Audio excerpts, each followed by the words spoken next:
Cartoon और कहानियाँ।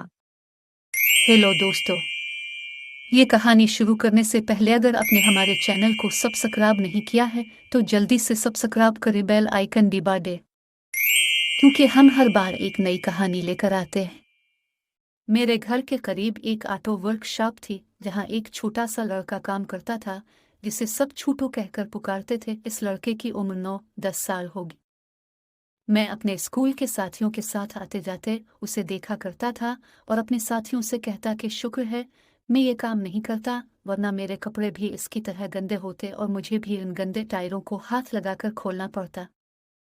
वक्त गुजरता गया, मैं छठी से मैट्रिक तक पहुंच गया। छूटो भी अब कुछ बड़ा हो गया था और अब वो ज्यादा एतमाद से काम करता था, मगर कपड़े अब भी वही मैले कुचैले होते। मैं कभी कभार इससे कहता कि तुम अपनी जिंदगी बर्बाद कर रहे हो, काश तुम भी कुछ पढ़ लिख लेते और हमारी तरह साफ सुथरे रहकर मुआशरे का एक अच्छा फर्द बनते।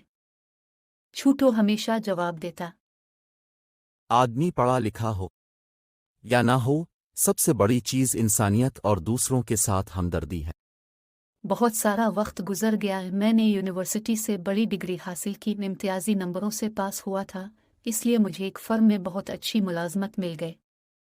मेरे वालिदैन ने मेरी शादी करा दी, मेरी 2 बेटियां हुई। मैं अपने आप को बड़ा खुश नसीब समझता था और अक्सर इसका तज़किरा भी कर देता था कि इल्म ने मुझे नफ़ा दिया और आज मैं अपनी तालीम की वजह से अपने बच्चों की अच्छी परवरिश कर रहा हूँ।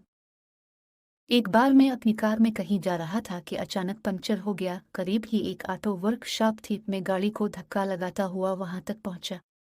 इत्तेफाक से यह वर्कशॉप वही थी जहां कभी छूटू काम करता था। वहां एक कारीगर ने टायर खोला।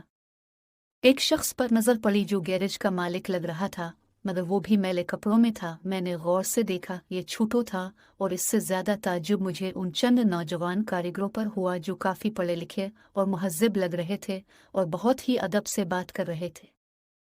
मैं करीब गया और छूटो को सलाम किया, वो भी मुझे पहचान गया। कुछ देर बात हुई।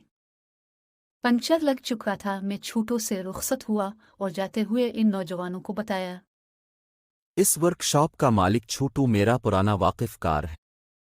इनमें से एक ने कहा, जनाब, छोटू ना कहीं हमें अच्छा नहीं लगता।